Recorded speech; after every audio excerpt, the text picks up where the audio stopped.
धुळे जिल्हा मराठी पत्रकार संघाचे अध्यक्षपदी मनोज गर्दे यांची फेरनिवड तर नवीन कार्यकारिणी जाहीर। याबाबत अधिकृत असे की जिल्हा मराठी पत्रकार संघाची वार्षिक सर्वसाधारण सभा आज धुळे शहरातील साक्री रोड येथील पत्रकार भवन स्वर्गीय द्वारकामाई उत्तमराव गर्दे सभागृहात आज दिनांक 20 एप्रिल 2026 रोजी सायंकाळी उत्साहात पार पडली। अध्यक्षस्थानी माजी अध्यक्ष मिलिंद बैसानी हे होते, तर त्यांनी निवडणूक निर्णय अधिकारी म्हणून काम पाहिले।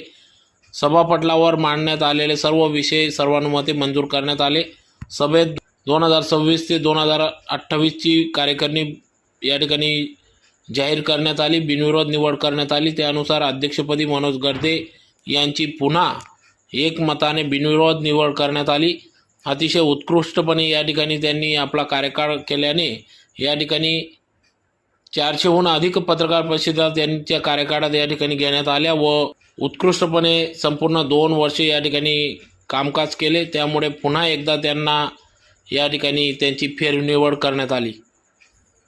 नूतन पदाधिकारीमध्ये प्रामुख्याने अध्यक्षपदी मनोज गर्दे, कार्याध्यक्ष अतुल पाटील, उपाध्यक्षपदी रवींद्र नगराडे, ग्रामीण जिल्हा उपाध्यक्षपदी GT मोहिते, सचिव सचिन बागोल, सहसचिव म्हणून प्राध्यापक मोहन मोरे, कोषाध्यक्ष तुषार बापना, प्रांतिक प्रतिनिधी प्रकाश शिरसाट, कार्यकारिणी सदस्य राजेंद्र भावसार, सुनील सिंह परदेशी, पुरुषोत्तम गरुड, मनीष मासोळे, धनंजय दीक्षित, तुषार परदेशी, निलेश परदेशी, कल्पेश पाठक, वीरेंद्र मोरे, शांताराम आहिरे, राम निकुम, रूपक बिरारी, राकेश गाडंकर, अरुण धोबी, पंकज पाटील, आकाश सोनवणे, गोरख गर्दे, संजय पाटील, शरद वेंदे, पुरुषोत्तम पाटील, ग्रामीणचे दीपक वाघ, ज्ञानेश्वर डालवाले, अनिस खाटिक, भास्कर फुलपगारे आदींची या ठिकाणी कार्यकारिणी म्हणून निवड करण्यात आली। तर सभेला माजी अध्यक्ष चंद्रशेखर पाटील, रवींद्र इंगडे, सुनील पाटील, भैयासाहेब पारेराव, विजय भोसले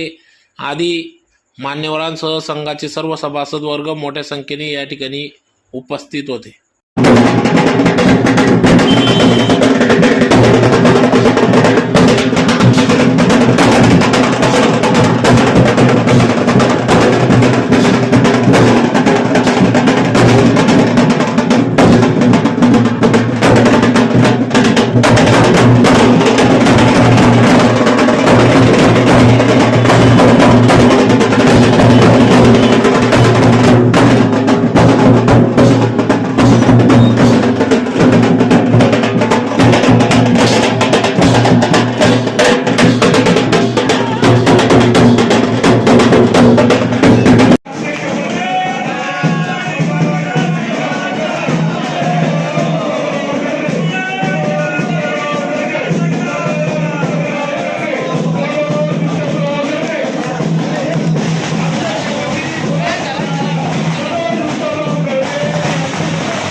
अतिशय चांगल्या प्रकारे आम्ही कामकाज केले।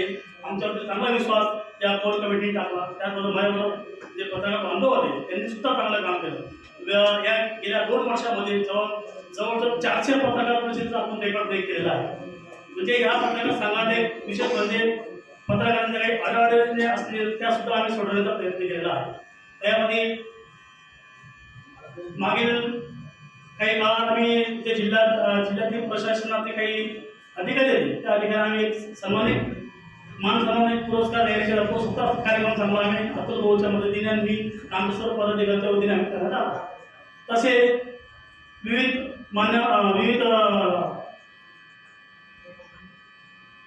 पदाधिकाऱ्यांचे काही अडचणी असेल, इथं महापुरुषांच्या जयंत्या आम्ही साजरा करण्यात आलेल्या आहेत।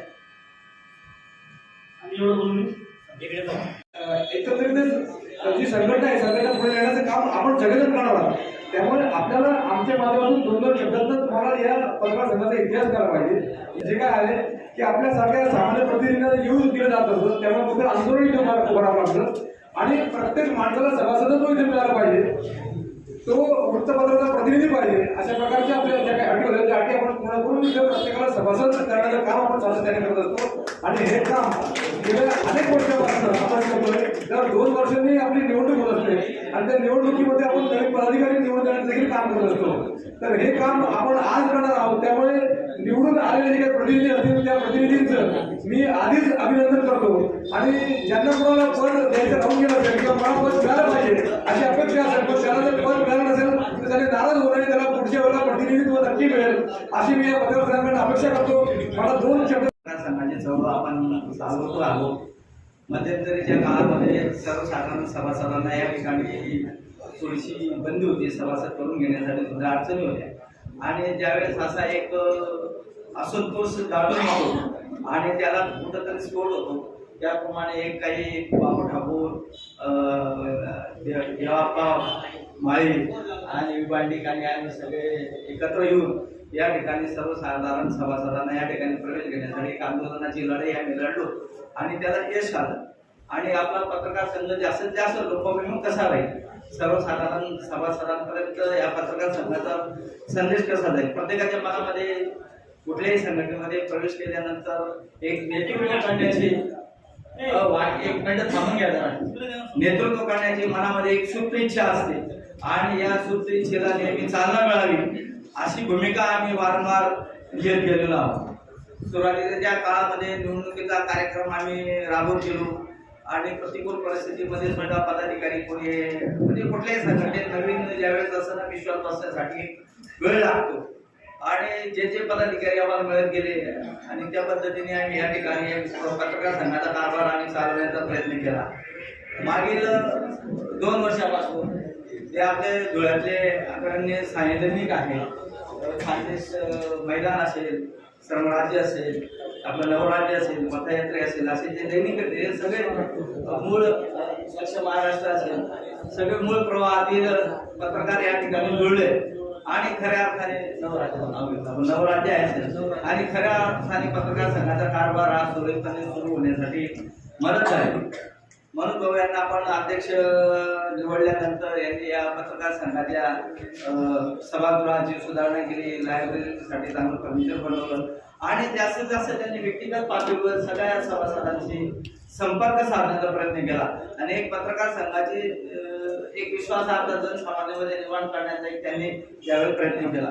मग यावेळी सुद्धा त्याची मुदत संपल्यानंतर की आपण नवीन कार्यकारिणी निवडावी असा विषय आला. मग इलेक्शन लावायचं का, काय करायचं, कसं करायचं आणि म्हटलं प्रत्येक वेळेस टेक्निकली आपण निवडणुका लावण्यापेक्षा आपण सगळ्या विद्यमान कार्यकारिणीला अधिकार दिले की तुम्ही सगळ्या सभासदांशी बोला आणि कशा पद्धतीने आपल्याला एक विनाकारण निवडणुकीत आपण पत्रकार संघावर खर्चाचा बोला येतो, वित्तुस्त निर्माण होतं आणि आपण सगळ्यांना काम करायची ज्याची इच्छा असेल अशा सगळ्यांना संधी दिली गेली पाहिजे अशा कोर कमिटीने त्यांना साधारणच्या सूचना दिल्या.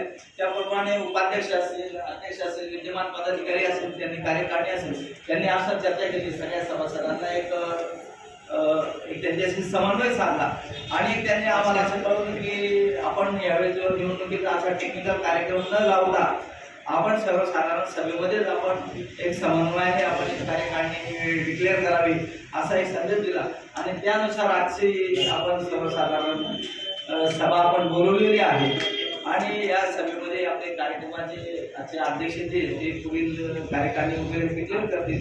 थोडासा समन्वयामध्ये थोडासा किंवा याचा हे होता तो 5 मिनिट आपला वेळ गेला त्या पद्धतीने आपण या ठिकाणी आलो आहोत. म्हणजे पृथ्वी गोल आहे असं आपण म्हणतो, पण या पत्रकार संघामध्ये मित्रांना मी सगळ्यांना आम्ही सांगतो आमचे मतभेद प्रचंड आहेत. चंद्रशेखर पाटीलचे, माझे, रवींद्र इंगळेचे, मिलिंद दादाचे, पण या पत्रकार संघाच्या 4 भिंतीच्या आत आम्ही जेव्हा येतो चंद्रशेखर पाटील, रवींद्र रावते इकडे, मिलिंद औषध पैसा आणि सुनील भगवान पाटील, आमचे मतभेद प्रचंड असतात आणि ते असले पाहिजे. पण पत्रकार संघाची जेव्हा चौकट आम्ही मध्ये प्रवेश करतो तेव्हा आम्ही विसरून जातो आणि तेव्हा आमच्यामध्ये एक वेगळं रक्त सडसडतो. ते आम्ही सांगितलं अनेक वेळेस या पत्रकार संघा बाबतीमध्ये हेमंत मदानीच्या बाजूने मी जातो, त्याला मी घेऊन येतो, चंद्रशेखर पाटीलला जिवेठार मारण्याची धमकी देतो. तेव्हा चंद्रशेखर पाटील त्याच्यावर कळतो, सुनील पाटीलला हाच प्रकार घडला तेव्हा तोच सांगतो बरं तुमचं चल इतकं बेकार तुम्ही तो महाराज तयार होता म्हटलं तो चंद्रशेखर पाटील आहे मुंबईत, मी आहे कुठे आवाज या गोष्टी. पण या पत्रकार संघामध्ये आम्ही का असं वागतो, सगळ्यांना या ठिकाणी प्रवेश मिळाला पाहिजे आणि सगळ्यांना कळलं पाहिजे की पत्रकार संघ हा सगळ्यांचा आहे, हा काही आमच्या बापाचा नाही आहे. जो कोणी येईल त्या ठिकाणी त्याला सन्मानाने या ठिकाणी आपण हे देतो. आणि याच माध्यमातून आज मिलिंददादा पैसानेंना मी शुभेच्छा देतो पुन्हा थांबण्यापूर्वी, की आज मिलिंददादा जो 2009चा संघर्ष आहे, आज तुम्ही जे कार्यक्रम डिक्लेअर कराल यामध्ये एक उणीव प्रकाशाने जाणवते, ते त्यांच्या पाठीशी अगदी सावलीसारखे उभे असायचे त्यांचे वडील अवचेत पैसाने. कायम आम्ही आलो, मी आलो, रवींद्र इकडे आले, चंद्रशेखर पाटील आले का पहिले ती चौकशी करायची, बाबाला त्या महिलेला थोडं सांभाळा. कारण त्यांना हे माहिती होतं, कारण वय वाढतो वय आणि अनुभव. जरी मुलं कर्तृत्ववान झाले, मोठी झाली, तरी बाबाचा कुठेतरी जीव अडकत असतो. ते आज नाही आहे, ती खंत निश्चित या ठिकाणी मला वाटेल. आणि या ठिकाणी जी कार्यकारिणी मिलिंद पैसाने डिक्लेअर करतील त्याला आपण सर्वांना मध्ये सहमत द्या अशी मी आशा बाळगतो. खऱ्या अर्थाने पत्रकारांवर जी काही सामाजिक जबाबदारी आहे,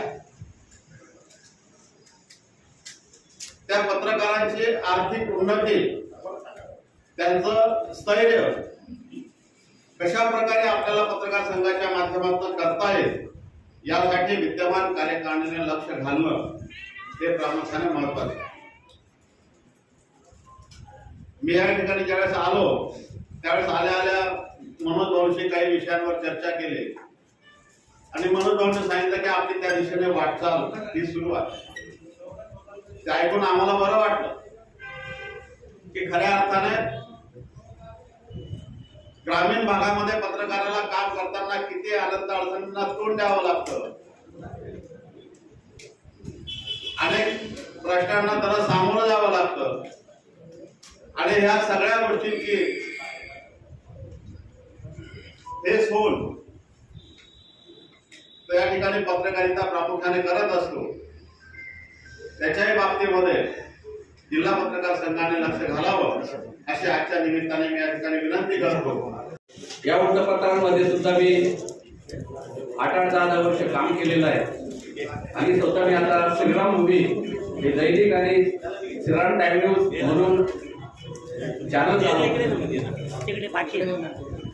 आपला लांबपर्यंत असा संबंध नाही किंवा पत्रकार संघात पहिले कसं असायचं, कोणत्याही पत्रकाराला त्यांनी अटी टाकून दिलेल्या राहायच्या. परंतु ज्यावेळेस आपल्या पाटील साहेबांचं चंद्रकांत आपलं पाटील साहेब होते त्यांच्या पिरियड मध्ये जेव्हा माहिती मिळाली का पत्रकार संघात सभासद करून घेत आहे आणि आमच्यासारख्या सर्वसामान्य लोकांना त्यांनी या पत्रकार संघात सुरुवात करून दिली आणि सदस्य झालो. त्याच्यानंतर कार्यकारिणीवर सुद्धा माझी निवड झालेली होती. 2 वर्ष मी कार्यकारिणीवर होतो. नंतर थोडस मी जी दुसरी पत्रकार संघटना आहे त्यांनी सुद्धा मला निमंत्रित केलं आणि तिथे एक कार्यकारी सदस्य होतो. मला आमचे प्रतिनिधी, जिल्हा प्रतिनिधी रवी भाऊ यांचा फोन आला का आपण कार्यकारिणीवर राहाल का.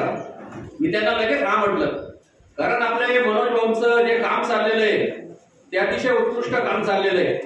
आपल्याला काम पाहिजे आणि मी पूर्ण संघाला विनंती करतो, ज्याप्रमाणे आपण इतर सुविधा देतो पत्रकारांसाठी सुद्धा अनेक सुविधा उपलब्ध करून द्यावा, जसे की गृहनिर्माण सोसायटी वगैरे ह्या ज्या सुविधा आहेत त्या सुद्धा पत्रकारांना द्याव्यात अशी मी त्यांना विनंती करतो. आणि माझे या काळातील झालेली निवडणूक 2024 ते 2026 या 2 वर्षाचा जो कालावधी गेला त्या कालावधीमध्ये खरोखर अटीतटीच्या निवडणुका अजूनपर्यंत पत्रकार संघामध्ये हव्या अशा आपण बघितल्या नसतील किंवा मागे झाल्या असतील बहुतेक कदाचित. मागच्या वेळेस निवडणूक लागली, काही जागा झाली, ठराविक काही जागा होत्या. अध्यक्ष उपाध्यक्षापासून तर सचिव प्रांताधिकारी याचे एक 5-6 लोकांच्या त्या पदांसाठी निवडणुका लागल्या आणि त्या देखील निवडणुका खेळीमेळीच्या वातावरणामध्ये पावसर आलं जरा पावसर पोलीस गाड्या ते सगळं मागच्या वेळेस मध्ये जी निवडणूक ती झाली होती ती अशा देखील निवडणुका झाल्या पाहिजेत अशी काहीची अपेक्षा असते. आणि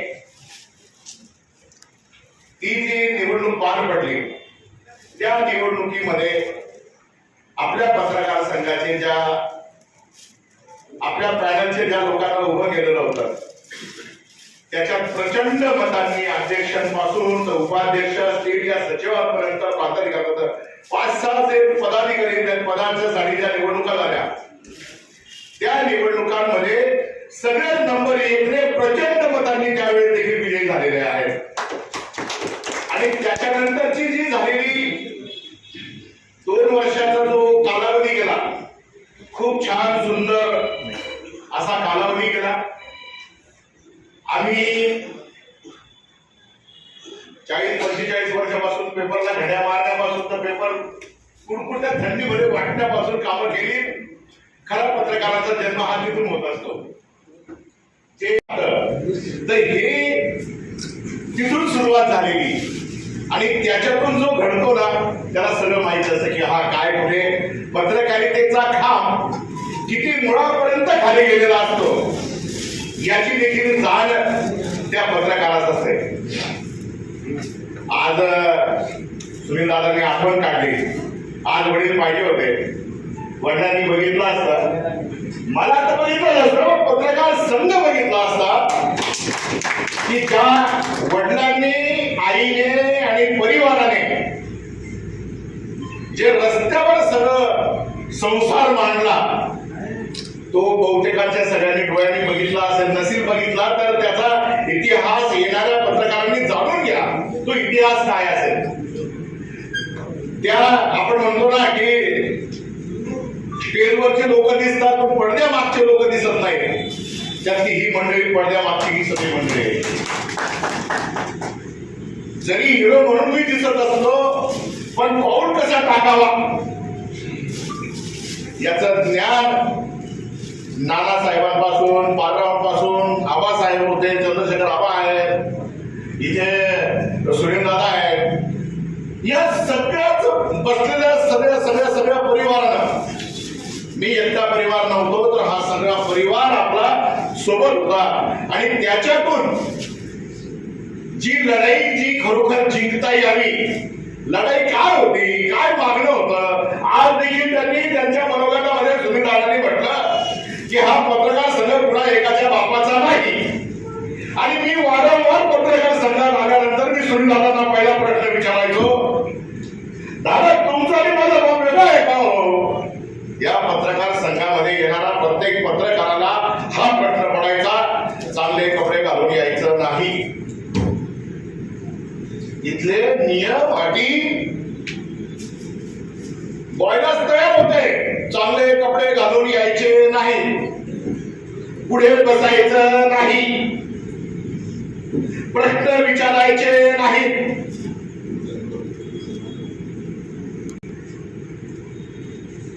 असे कित्येक उदाहरणं देता येतील. किती प्रश्न असे मांडताना सांगता येतील.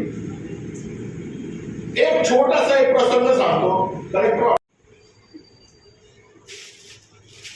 ज्या वेळेस लोकप्रतिनिधींकडे काही कार्यक्रम होतात किंवा लोकप्रतिनिधींची अपेक्षा असते की पत्रकारांना चहा बोलण्यासाठी कुठेतरी बोलवलं जावं आणि हितगुज करता यावी. आणि त्या हितगुज मध्ये ज्या वेळेस आम्ही येत होतो चल उड्या चल मागे बाई तुझा काही संबंध नाही. बाबा हो आम्ही जेवता मला उठवून दिलं होतं. आमच्या अंगावरचे कपडे काढायला सांगितलं, हे कपडे काढायचे. असे कित्येक उदाहरणं त्या आंदोलनाला जन्म घालण्यासाठी तयार झालेले हे जे त्यांचे जे काही बॉयलार्स तयार झालेले होते, त्या बॉयलारला उत्तर हे आंदोलन होतं. आणि आमची एकच अपेक्षा होती, सर्व जाती धर्मासाठी हे पत्रकार संघ, आपण मंदिरांमध्ये पण देखील हे वाचतो, मंदिरांमध्ये लिहिलं असतं सर्व जाती धर्मासाठी खुला आहे. आणि मग आमची देखील अपेक्षा हीच होती. गेल्या त्या आता 20-25 वर्षाचा काळ ओलांडत असताना आज आम्ही एकाच मागणीसाठी ठाम आज देखील आहोत. आजही त्यांचं म्हणणं आहे आपण एक वय होत नाही यार, फक्त मीच मोठा माझ्या मागणी जरा.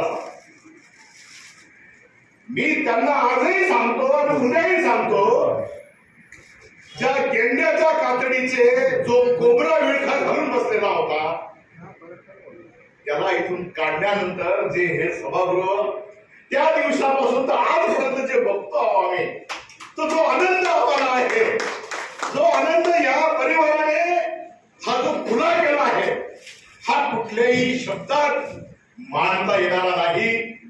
हा देखील इतिहास येणाऱ्या नवपत्रकारांनी देखील समजून घ्यावा की वारंवार हे काहीतरी कोणाचं तरी तोंडून ऐकायला मिळतं, तर हे नेमकं काय आहे. तर आमची अपेक्षा असेल की खरोखर हा इतिहास काय आहे.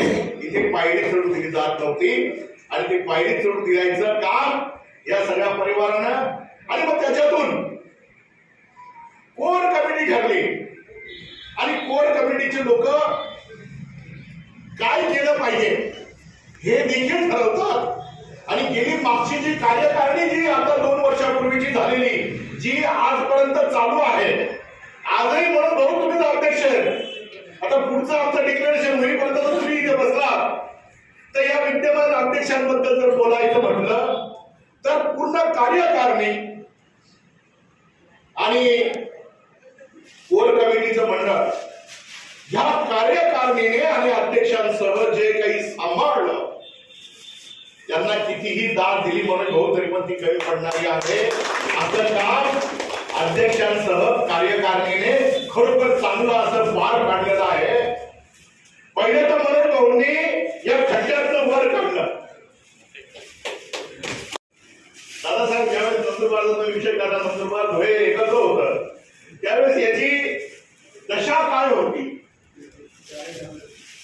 मला वाटतं की पुढच्या येणाऱ्या अध्यक्षानं त्यांच्याकडनं पण अपेक्षा असेल, जसं हे खड्ड्यातून वरती आलंय तसं पुढच्या वेळेस इथली साऊंड सिस्टम, एसी या ठिकाणी असतील, या ऑफिस असेल, कॅबिन असेल, या बाकीचा काही भाग असेल उर्वरित, तो देखील याच्यापेक्षा चांगला, हा तर चांगलाच आहे, याच्यापेक्षा काय चांगलं हवंय तर ते आणखी याचं करण्याचा पुढील अध्यक्षांना परत संधी वाव त्या कार्यकारिणीला मिळो, हे देखील सदिच्छा शुभेच्छा आदर व्यक्त करतो.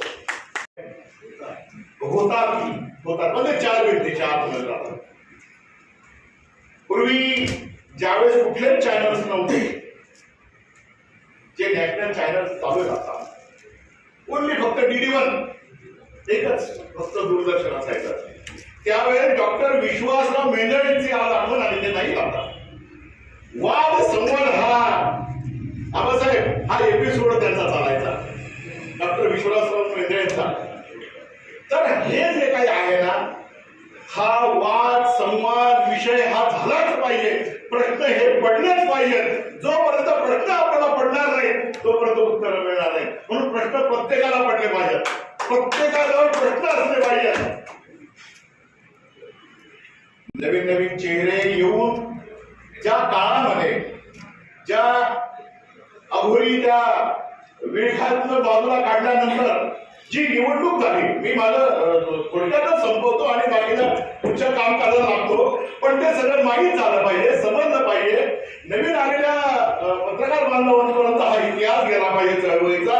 हा छोटासा इतिहास हा त्या कोबरांकडे ज्यावेळेस होता तर कित्येक वर्ष ते कोबराच बसलेले होते, ते काय तिथून हटत नव्हते. आणि मग आम्हाला दैनिक महाराष्ट्र शोधयात्रा जन्माला आल्यानंतर मग आम्हाला ते वाटलं की आपल्याला पण न्यूज बातम्या मिळाल्या पाहिजेत आणि त्याच्यातून कामकाज करता आलं पाहिजे. त्यासाठी आम्हाला हे पत्रकार होण्याची पायरी आम्हाला चढायला मिळाली पाहिजे. आणि बंधूंनो, पायरी चढली जाऊ देत नव्हती. जर उद्या जर समजा कोणी जर असं जर काही ठराव केला की तुम्हाला यायला बंदी. मी म्हटलं कशी बंदी करतात, चला येतो मी मध्ये. त्यांनी येऊ दिलं पहिल्या वेळेस. मी म्हटलं आता आजपासून आता येत जाईल मी, आता काही मी थांबणार नाही. त्यांच्या लक्षात आलं की हा भाऊ डायरेक्ट घुसतो. पत्रकार असल्यामुळे या पत्रकार संघामध्ये ही बिल्डिंग आपल्याच बापाची ना हो, ही काय पुढे एकट्या मिलियन पैशाची नाही. जो कोणी पत्रकार म्हणून काम करणारा असेल त्याची ही बिल्डिंग मध्ये या हॉल मध्ये येण्याची परमिशन कोणाकडेही नाही. तो डायरेक्ट येऊ शकतो, परमिशन घेण्याची गरज नाही. अहो पोलीस गाड्या यायच्या, थांबवायच्या. पोलीस गाड्या सांगायच्या भाऊ तुम्ही बाहेर थांबायला या, तुमचा अर्ज आलेला आहे, तुम्ही इथे गोंधळ घालाल. अरे इथली बातमी मला घेऊ द्या हो. बातमी घेऊन तिथे जात नव्हती, तिथे पोलीस गाड्या घेऊन उभ्या राहायच्या. जरा आता हा रस्ता बंद झाला माझा, पोलिसांनीच त्यांना म्हणजे आंदोलन सुरू केलं. धुळे जिल्हा मराठी पत्रकार संघातर्फे पत्रकारितेचा कोर्स चालत होता इथे यशवंतराव चव्हाण महाराष्ट्र मुक्त विद्यापीठात. आणि मग लक्षात आलं की आता ऍडमिशन सुरू झाले आहे, पण आपण हे ऍडमिशन घेऊन टाकावं. आपल्याला येण्यासाठी कागदपत्री परमिशन मिळून जाईल. वेळेवर घेतलेली चलन फी सगळं असताना देखील आता जावेंनी माझा फॉर्म स्वीकारला नाही. जे गेले त्यांच्याबद्दल आपण चांगलंच बोलणार आणि जे आहेत ना त्यांच्याबद्दल पण चांगलंच बोलणार आपण. ते फुटून निघतील आणखी आनंदाने बरं का, आनंदाने फुटून निघतील म्हणून त्यांच्याबद्दल आपल्याला चांगलंच बोलावायचं आहे. मी घेतलेलं त्या पत्रकार संघामध्ये इथे पत्रकारितेचं ऍडमिशन पहिला दिवस ज्या दिवशी सुरू झाला तर त्या दिवशी काही ते दाणे मदाने वगैरे सगळे इथे होते. मी घुसून गेलो, माझं ऍडमिशन होतं ना. पण त्यांनी मला इथे ऍडमिशन दिल्यामुळे मी विद्यापीठाला गेलो, कुलगुरू साहेबांना भेटलो. कुलगुरू साहेबांना सगळे पेपर दाखवले. कुलगुरू साहेब म्हणे ज्या दिवशी आमची अधिसूचना निघालेली आहे पत्रकारितेच्या कोर्सची, त्याच दिवशी तुम्ही फॉर्म भरला, त्याच दिवशी तुम्ही बँकेचं चलन पण भरलेलं आहे, त्याच्यामुळे तुम्हाला येण्याचा अधिकार आहे. म्हणजे साहेब थँक्यू, धन्यवाद. ज्या दिवशी वर्ग सुरू झाला घुसून गेलो ना हो. मग त्यांनी दाणेबदांनी ठरवलं की बाबा हे घुसून गेला ना, पुढच्या रविवारी वर्गामध्ये हा भाऊ दिसला नाही पाहिजे. पुढच्या रविवारी परत आलो ना हो, परत आलो. मग त्यांनी ठरवलं की हा तर घुसून झाला, करायचं काय. मग ते शिकवणारे शिक्षक होते, कदाचित तुमचे मित्र असतील त्यांना विचारा, वाटायला नाव समजायचं चव्हाण सरांना. आणि चव्हाण त्यांना विचारा म्हणजे चव्हाण सर पुढच्या वेळेस हे दिसले नाही पाहिजे म्हणे. हा निर्णय तुम्ही घ्यायचा आहे. मी फक्त माझं शिकवायचं काम करतो, तेवढंच मी काम करणार. कोणाला यायचं कोणाला हकलायचं काम मी करणार नाही, असे शब्द प्राध्यापक अनिल चव्हाणांचे येतो. त्यांनी कलेक्टरला तक्रार केली, त्यांनी एसपी ला तक्रार केली. त्यांनी माझ्या आजूबाजूला बसलेल्या 5-10 लोकांना सांगितलं की तुम्ही एसपी कडे आमच्या बरोबर चला आणि सांगा की हा गोंधळ घालतो, इथे आम्हाला शिकू देत नाही म्हणून तक्रार करा. त्यांनी पण सांगितलं तू काही बोलतच नाही ना आम्हाला, तुम्ही कसं काय परस्पर बळजबरी करायला सांगतात. मग शेवटचा दिवस शेवटी कुठेतरी ते शिक्षण थांबलं. तो वर्ष गेलं, परीक्षेचा काळ आला आणि मग मी म्हटलं आजचा रविवार माझा जो उद्या येणारा जो रविवार आहे हा रविवार संपला, यात मला तर काही येता येणार नाही. परत पोलीस गाडी जो परवाना आहे माझ्याकडचा 1 वर्षाचा, तो परवाना जर संपला तर मला येता येणार नाही. मग ते सगळं डोकं त्या भेजाचा मेंदूचा सगळा अभ्यास त्याला करायला सांगितला. त्याला सांगितलं की उद्यापासून आपल्याला इथेच यायचंय, तर याच्यासाठी कोणतं पत्र पाहिजे. साहेब त्यासाठी कोणतं पत्र पाहिजे. आणि मग त्या पत्राचा रात्री अभ्यास झाला, त्या पत्राचा अभ्यास झाला. घरी जाऊन परिवाराला सांगितलं की मी एक चांगलं काम करायला जाणार आहे, तर त्या चांगल्या कामासाठी परिवाराची गरज आहे, मला तुमची गरज आहे. बायकोला सांगितलं तुझी गरज आहे, मुलांना सांगितलं तुमची गरज आहे, आई वडिलांना सांगितलं की या लढाईमध्ये तुम्ही दोघं मला पाहिजे. म्हणे काय करणार आहे तू. म्हटलं मी अशा पद्धतीने करणार. बघ म्हणे आता तू तर चांगलं काम करतोय, तुझ्या चांगल्या कामाला तर आमचं सहकार्यच राहील. म्हटलं मला चिंता याची आहे की अण्णासाहेब तुम्ही 70-80 वर्षाचे होऊन गेले, अजूनपर्यंत तुमचे हात काळे झालेले नाही. जेव्हा अटक करतील, पोलिटिशियनला घेऊन जातील, तेव्हा पहिले हात काळे करतात. छापे काय म्हणतात त्याला, फिंगरप्रिंट घेतले जाते. अरे तू तर खूप चांगलं काम करतोय, उद्या आपल्या पहिलं आज पण आपल्या झाली तरी चालेल, पण तू करणार, तू जे करीत असलेलं काम चांगलं आहे. 2 टेम्पो मागवल्या, तसं भाड्याचं घर आपण खाली करतो आणि कुठेतरी जातो, तर ते भाड्याचं घर आपण खाली करताना सगळं सामान काढतो, तसा घरातला सगळा सामान काढला, टेम्पो भरला आणि दुसऱ्या दिवशी सकाळी 9 वाजेला आमचा वर्ग सुरू होतो. पण तरी पण दम धीर नाही. पोरांना म्हटलं समोर जा आणि उभे राहू, उघडलं का सांगा. तोपर्यंत इथे लँडलाईन फोन होता, त्याच्यावर फोन केला, 2 वेळा काही घंटी उचलली नाही. म्हटलं अजून काही सुरू नाही झालं. एकदा सुरू झालं का बघू. त्यामध्ये भाऊ दरवाजा म्हणे संतोष चौधरी. इथे काय होते व्यवस्था. हा इतिहास सांगण्यासारखा होता, म्हणून हा तुमच्यापर्यंत मांडला. 2-3 गाड्या डायरेक्ट लावून टाकल्या इथे आणि धडा सगळं सामान टाकून घेतलं.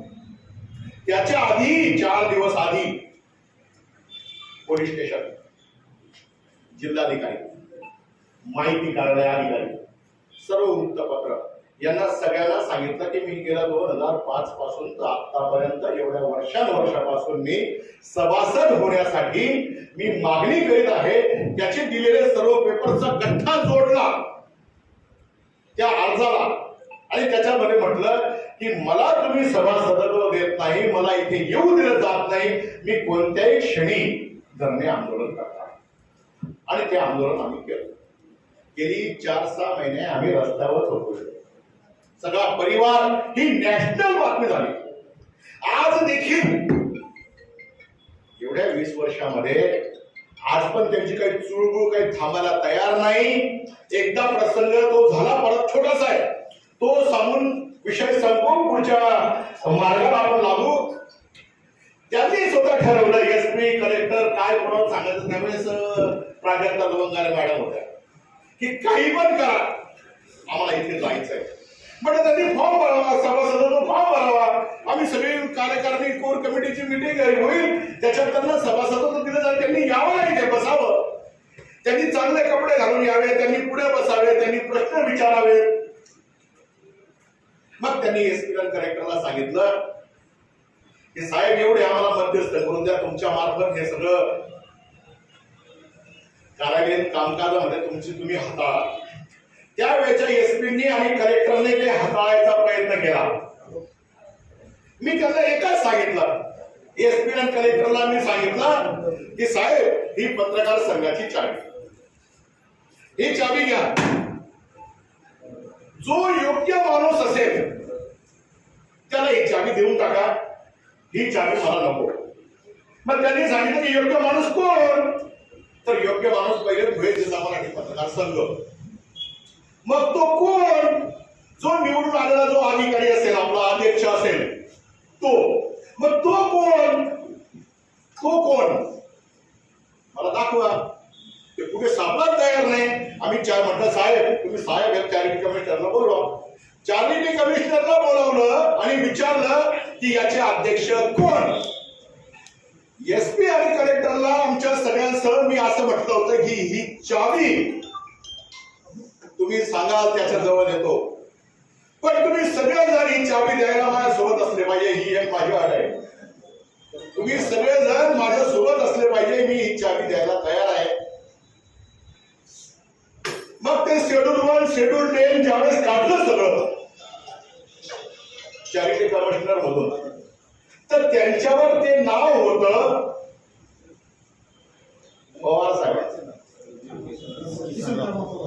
किसन रामा पवार यांचं नाव आज देखील त्याच्यावर होतं. मग त्यांना म्हटलं साहेब ही चावी ना, जर कोणी लाईव्ह माणूस असेल तर किसन रामा पवार आहेत आणि त्यांना ही चावी द्या. पण ते पुढे गेले. म्हटलं मी द्यायला जातोय चावी, पण तुम्ही सगळे मला सोबत आले पाहिजे. मित्रांनो हा कोणत्या जो इतिहास आहे ते खरोखर आनंदाने फुटो चांगले. तो आडवे तिडवे कुठूनही फुटले तरी चालतील, पण त्यांनी हे सगळं बघून फुटावं अध्यक्ष साहेब आणि सगळी कोर कमिटी वाल्यांना सांगतो, गेल्या 2 वर्षाचा कार्यकाळ मनोज दादा, तुम्ही अतुल दादा आणि तुमच्या कार्यकारिणीने खूप चांगल्या प्रकारे पार पाडलेला आहे. खूप गोड चांगली अशी कार्यकारिणी जी पण येणारी असेल त्या कार्यकारिणीने इथे 4 चांद लावले पाहिजेत. अशा पद्धतीचं सरपंच ते शब्द कायम असेल आमचा कोर कमिटीचा, सर्व जाती धर्मासाठी खुला आहे. या एका वाक्यासाठी आम्ही एवढ्या वर्षानुवर्षापासून आम्ही लढत आहोत, झगडत आहोत. उद्याचा काळ देखील येणाऱ्या प्रत्येक माणसाला इथली संधी मिळणारी आहे. अध्यक्षपदाची संधी आपणास मिळवणारी आहे. प्रत्येकाला मिळेल, फक्त काळ त्याच्यासाठी वेट अँड वॉच तेवढं बघावं लागणार आहे. कारण आमचा कार्यकाळ संपला, आम्ही आता बाजूला आहोत. उद्या म्हणून लोक सांगतील त्यांचाही कार्यकाळ जाईल, पण मग बाकीचे जे लोक आहेत तर त्यांच्या हाती हे चांगलं असं पत्रकार भवन आणि ज्या ज्या पद्धतीने बातम्या येत गेल्या आणि बातम्या विभागीय दैनिकापासून नॅशनल चॅनल्स पासून तर आपल्या जेवढेही लोकल चॅनल्स असतील आणि सहाय्यक दैनिक असतील यांनी सगळ्यांनी खूप चांगल्या प्रकारे कामकाज केलेलं असल्यामुळे सगळ्यांना खूप खूप शुभेच्छा आणि धन्यवाद. ते आहे राजेंद्र मधुकरजी भावसार, हे कार्यकारिणीच्या नाव आहे. राजेंद्र मधुकर भावसार यांचं प्रथम नाव आहे. त्यांनी यावं आणि आपला सरकार कोर कमिटीतर्फे स्वीकारावा.